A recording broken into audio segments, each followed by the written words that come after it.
I have been waiting for this moment ever since images of the shoe first released. As a huge fan of the UNC blue color, it's my favorite color on sneakers. I am so happy that I got the shoe in hand. Air Jordan 1 UNC Blue Toe.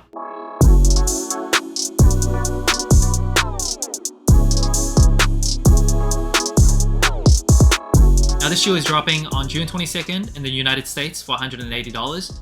And even though the Jordan 1 popularity has kind of been declining recently, I think this shoe is going to sell out instantly.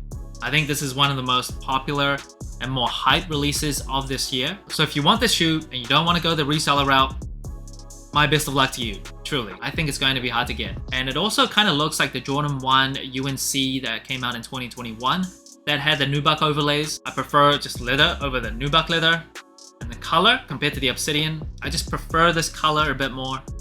This is definitely the standout in my opinion. I'm just gonna say it up front right now. This is definitely going to be in my top 5 of 2023. Just off the top of my head, my top 5 right now, in no particular order: Jordan 4 SB Pine Green, the Jordan 23 the Rabbit, this shoe, the Jordan 3 Reimagined, the Nike Dunk Low Clot and Fragment design. I think so far that's my top 5 for 2023. I know there's still 6 months of the year left, but whew, I'm in such a good mood because I have these in hand. When I unbox them and saw it in person, you know, there's things I can nitpick about, but in a vacuum, just looking at it overall, I'm a happy man today. Now this shoe comes with a leather base layer with black leather overlays, and the leather on the heel counter where it's blue, as well as the toe box, comes in that tumbled leather texture. And I really like the leather on those parts, super soft, super nice to touch. When I press down on the toe box, you see the creasing of that natural leather. Love how that looks and feels. Now the black and white parts, very standard for Jordan 1. It's very average leather, not my favorite. For some reason, I just expected them to use the best leather for this special shoe, but of course, they didn't. Why would they? And of course on the ankle collar, the Wings logo debossed into the shoe. And the nylon tongue of the shoe is capped off with a Nike Air branded tag in the UNC blue. Like other Jordan 1s, this shoe comes with a rubber cup sole and a Nike Air unit on the heel. And one thing I do really appreciate, they went with a white midsole, so it isn't sail like they use for so many other shoes nowadays. White midsole just makes the shoe look so clean. I would have lost it if they went with a sail midsole. And of course you have the iconic Jordan 1 outsole. I saw a post recently that kind of went viral. Not sure who the original poster was, but essentially the question was, what's your favorite Jordan shoe outsole? And honestly, I've said this before in other videos, Jordan brand outsoles are generally pretty nice. They don't really miss. Off the top of my head, I really like the Jordan 10 outsole, the Jordan 3, 4, Jordan 2s, Jordan 7 outsole, but the Jordan 1, it's definitely got its own place in history. It's the one that started it all. It's inspiration for a lot of Jordan outsoles that came after this shoe, and it's definitely iconic. It's classic. And now moving on to the inside of the shoe, the black insole with blue Nike Air branding. And one thing that I really appreciate in terms of comfort for the Jordan 1 is the well padded and soft ankle collar. I always love to squeeze the ankle collar of a Jordan 1. They just do a really nice job of it. You always feel like your ankle's very well protected.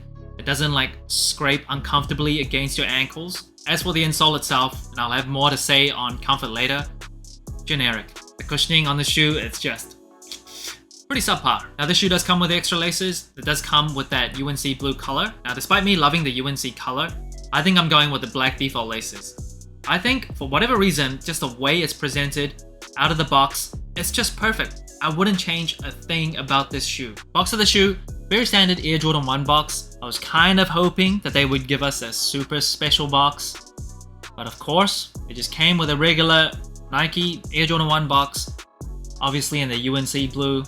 That's about it. Inside the box, nothing special, just paper. Now moving on to size and comfort, I'm a size 9.5 true to size. I do have wide feet, however for Jordan 1s, I usually stay true to size. If you've never worn a Jordan 1 before, you can compare it to like a Nike Dunk Low. It's not the most comfortable shoe. However, for wide footers, width-wise, it fits pretty well. I will say, I do recommend you not going up half a size even if you have wide flat feet.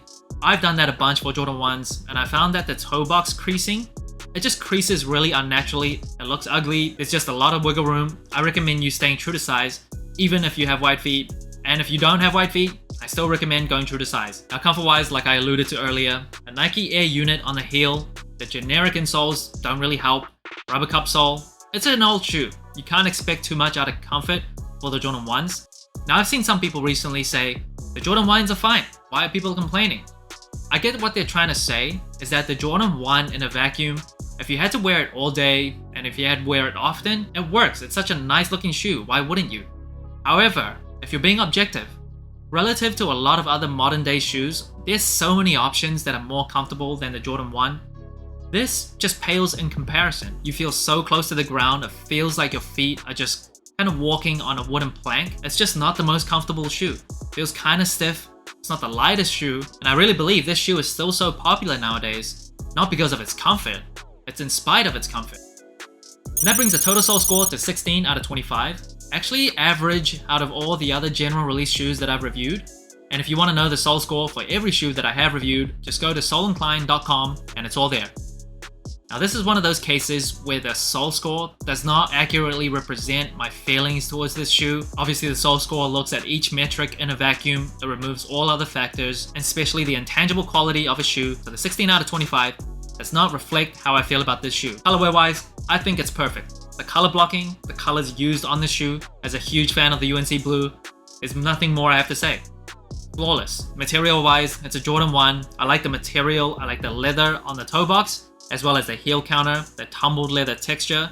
Looks and feels really nice. Mid panel and the black overlays, however, super average. Comfort wise, like I said earlier, this is a Jordan 1. Yes, you can make it work if you wear Jordan 1s often, but relatively to other shoes, it's definitely not the most comfortable. Not as bad as say like the Air Force 1, where you might as well wear like takeout boxes on your feet, but not too much better as well. Now versatility wise, there's a reason why the Jordan 1 is so timeless and it's still so popular today. It's because this silhouette is just so easy to wear. Casually, formally, wear it anywhere. I actually went to a wedding recently where the groomsman and his party all wore Jordan 1s and it fit right in. It looked great. Now the versatility of this colorway, in my opinion, is also outstanding. Blue, white, black. The blue isn't too loud. It's very familiar to a lot of people that even remotely has an interest in sneakers. It just goes with so many different outfits. So the versatility overall of this shoe, again, perfect. Now storytelling wise, it's a general release. I kind of wish for UNC colorways, they would just play into that UNC history of Michael Jordan a bit more, instead of just giving us like a blue box. Obviously we know what that's referencing. However, I think there's a bit more they can do with the whole UNC background of MJ. There are just certain sneakers where I can't describe or put into words why I love them. It just is what it is. And whenever a shoe comes with UNC blue, I just really tend to gravitate towards it. And on a classic and timeless silhouette like the Jordan 1, this shoe is definitely going to be in my top 5 of 2023. I know it's early, I know we're just entering the second half of the year. However, I can almost guarantee it. So that's it. Thanks for watching Sole Inclined. Let me know what you think of the Air Jordan 1 UNC blue toe. Like, subscribe, comment, all that good stuff. And remember, tomorrow may never come, so wear your shoes